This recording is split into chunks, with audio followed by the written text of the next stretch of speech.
the Father, the Son, and the Holy Spirit. These are the three components that make up the Triforce. Asking the players, if given the choice, would they be a man who stands up for their beliefs, a carefree child, or a husk of your former self? This is the crux of Tears of the Kingdom. The game opens up in a dark, dank cave. What you'll notice right away is that Zelda is speaking in full British, while Link is a voiceless mute, to better fit the liberal agenda. That women are seen as the more evolved species, while men are just opinionless, thoughtless brutes. While this is all true, it still hurts to see. Link and Zelda meet an imprisoned baddie, who's been down there for who knows how long. His crime, I can only imagine, was being a Nintendo game modder, so Nintendo had to deal him a justifiable punishment in their eyes about multi-generational imprisonment. Done so by a futuristic arm squeezing the life out of him, just like a certain company does to anyone who plays their games not the way they intended them to. Once Link reaches out for this unknown technology, he gets dismembered as punishment, a metaphor for what Nintendo plans on doing to anyone who attempts to pirate this game. The story revolves around Link getting in touch with his more artistic side, and quickly realizes that the world does not take kindly to this marginalized group of people, artists. Just like most artists, Link wakes up high in the clouds with a voice in his head subconsciously guiding his decisions. He will soon learn how rough it is in the real world for a true artiste to thrive. Hordes of critics will always run up to you and knock you down from where you stand. Your sculptures won't be perfect on the first, third, or 10th attempt, but you push through because that's what it means to be a creative soul. But the hardest challenge comes when your girl realizes that you've drained the bank account for a new drawing tool and has had enough. She leaves your brokey ass in search for a man with a real 9 to 5. Link in his search proves to her and himself that his heart can put food on the table. Link must reach out to the avatar of water, earth, fire, and air before he's ready to save anybody. There is no wrong location to go first, but there is one right one, the Air Temple. Not only does it have the best dungeon design ripping off One Piece's flying ship, Arc Maxim from Skypiea, it also has the best boss and best companion upgrade. Once you beat these temples, you do a Naruto fist bump with a new sage and exchange chakras with them. Then the same cutscene from a slightly different angle plays. Right after that, we see Zelda giving each sage a highly important new goal: to increase their risk game so they can start plowing down. Their main goal in life now is to make sure that they have a kid, and that kid has a kid, and that kid has a kid, and so on, until that kid meets Link, allowing Link to one day sum up their ability. Just like there is no wrong decision to choose which temple you should beat first, there's no wrong way to discover the story. But if you did have a choice, the right way would be to play everything past the Hyrule Castle, and then collect all the back history story from the Dragon Tears quest. The twist of who's been luring you to the castle, the Master Sword recovering, and what happened to Zelda just won't hit as hard if you find out all of this after the fact. Once you defeat the Ganon puppet, Pyrrha realizes that there should be another sage and tells your team to do nothing and let Link do all the work. Honestly, this game kept on surprising me with constant new mechanics. First, the best new Sky Island level since Twilight Princess, how robust Ultra Hand and Fuse are, the depths that span throughout the same size of Hyrule, actual companions that follow you wherever you go, and the last companion you get. With my high level deduction skills and my ability to count, I was able to figure out that we have 5 companions by the end of the game.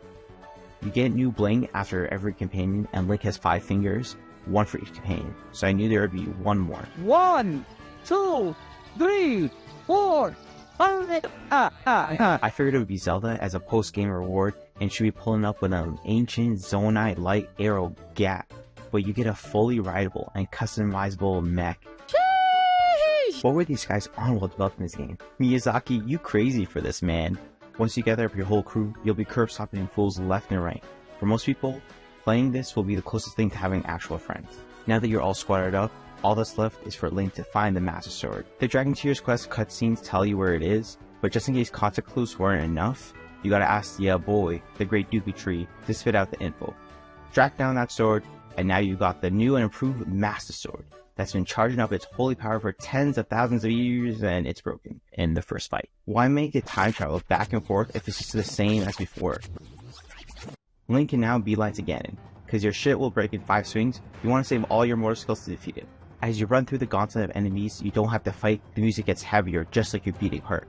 You've worked out a big sweat just getting there, and you see Ganon, just chillin'. Mans was not taking you seriously at all. He just finished playing the most intense game of tag, where he and Raru were tagging each other so quick the untrained eye couldn't keep up.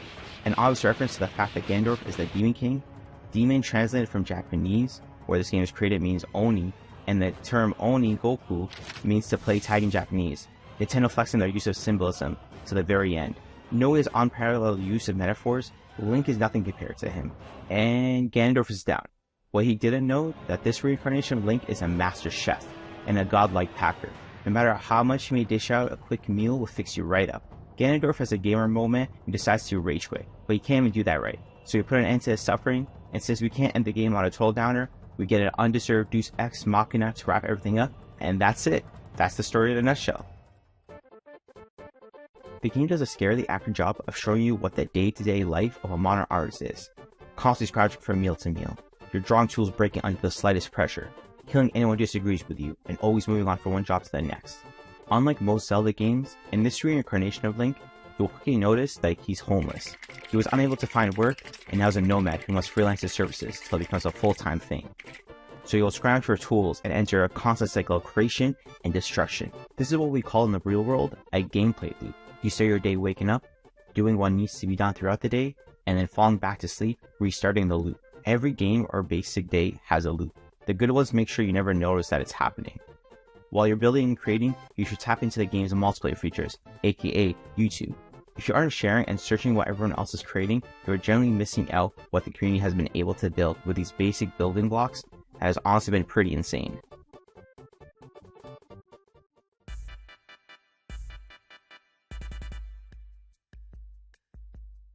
The next thing about being so in tune with your creative side is that you can pull off any look. Simply let the world know you're a creative trendsetter and no one will question your fashion choices. The one downside to the system is that you get Link's highest close at the prologue. The first effort shows off Link's new bionic arm, as well as keeping his midriff. His lack of headgear shows how unkempt his hair is, which makes you want to run your hand through it to see exactly how coarse it is. However, once you get new clothes, that just hides all Link's untamed seductive looks. New torso armor? Well, fuck you, cool looking hand, we can't see you anymore. New headgear? Most of Link's face is now hidden along with his new stylized hair. Good job hiding all that character development, Nintendo. And his pants? We all know what wearing pants means, so I won't even bother explaining myself here. There's so many small touches that make this game feel so alive and realistic. From the bokoblin screaming in horror when getting smacked, to there being multiple races in the world, and to Link getting hurt when landing from a high enough platform. My favorite detail they put is that whenever you climb any tree, the frame rate dips a little bit. I can only assume this is because Link is on a higher ground, so less air is entering his body, and his bodily functions aren't working as well. It's these kind of realistic touches that Nintendo didn't have to put in, but chose to anyway, that make this a cut above every other video game. The level of detail in the game world is breathtaking. I believe the way they achieve this level of detail is by channeling the philosophy method known as solipsism. Solipsism is the belief that only the things you see are existing, and when you turn around, they cease to exist. Essentially, just like in the real world, whenever you're not looking at something, the game stops rendering it, and it reforms itself when you look back. As seen in this boundary rate video, that is exactly how the game constantly renders the world. The crazy part is that you can jump from the highest island to the lowest depths without the game ever hitting a loading screen. And again, just like in real life.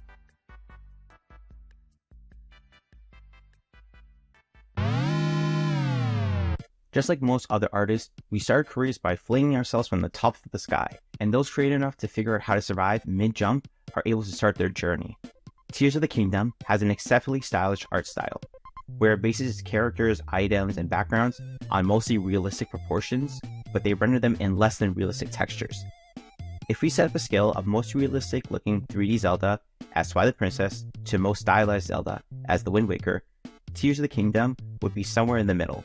It aims to capture the audience whose brains weren't ready to accept the beauty of Wind Waker on launch, but also doesn't attempt to hit the uncanny valley designs of Twilight Princess, where they've aged like Lon Lon ranch milk.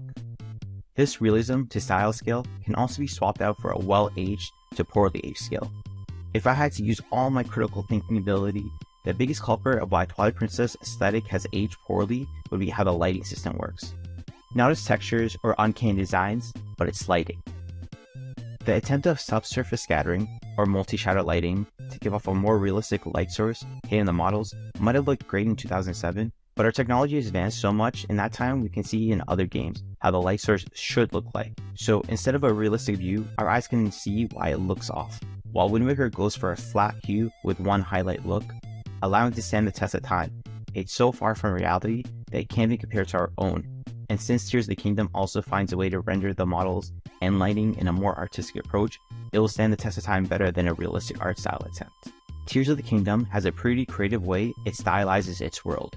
The character models have an array of lighting effects placed on them at all times to create their own unique cell shading technique.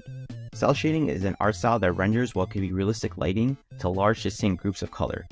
Used primarily in older hand-drawn animated shows, as painting characters in a realistic light source from frame to frame would take too much time and effort, so the characters have their base hue paired up with a direct light source to create a dynamic cast shadow, as well as being able to be lit up by another light source such as a glowing orb or fire. Stylized sheen can be seen on specific armor and hair, as well as hatching on the models.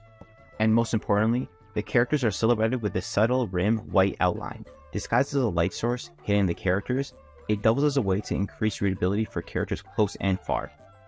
Interestingly, the backgrounds also read as if they were ripped from an old anime, where the character models are simplified with flat coloring. The environments can have multiple details, textures, and colors. This allows the characters to have this juxtaposition placed on them to pop out of any given environment. Nintendo proving time and time again that the end-of-the-line graphical fidelity or high poly count will lose to a great art style. Let's look into the design choices made for the three main characters. While Gandalf may be evil and a villain, he is also from a sand country, just like me, an Arab. My Twitter brainrot tells me that having representation where I can identify with a character with the same background as me is more important than a character I can relate to based on their character. So I guess it's fine that he's underdeveloped and we never understand their motivation. Let me be clear, I don't need to sympathize with his cause, it's more important that we know why, which we never get. Zelda's aesthetic transformation from Breath of the Wild to Tears of the Kingdom can be seen in two locations, her hair and clothing.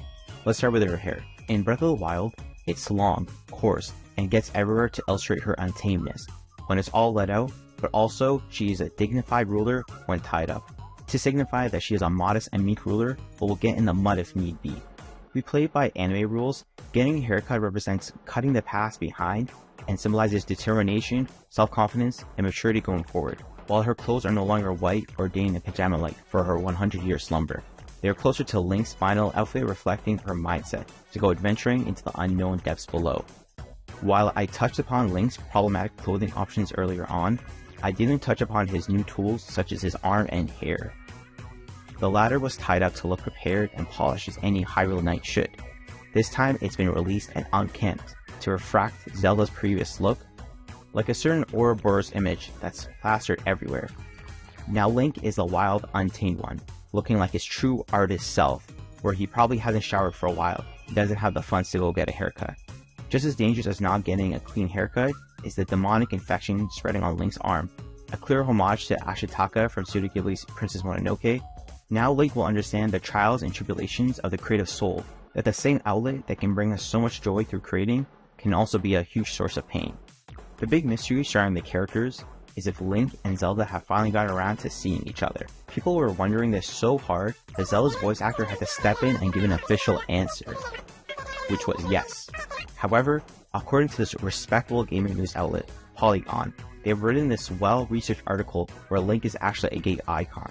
Their source, a fucking fanfiction. But ladies and gentlemen, the truth was always there in front of us. Link is doing what any gay being would do. He hunts, he climbs, and is a cold-blooded murderer. If that doesn't scream gay icon, I don't know what does. Now, to play a little devil's advocate here, to pretend that Link is not gay, no, you see, he's just an artist.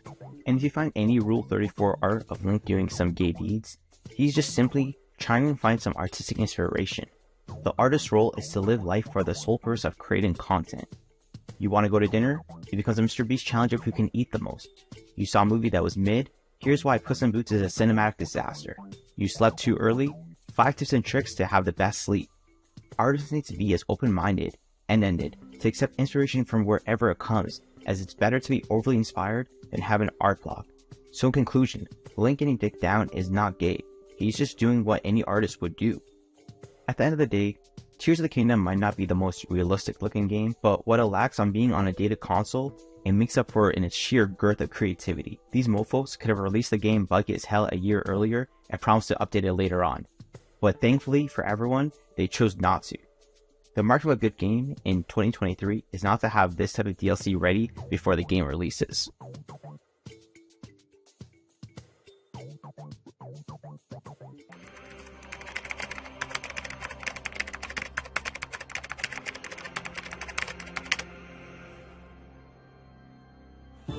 Baka. Hmm? Baka, baka, baka, baka, baka, baka, baka, baka. Baka. She naked.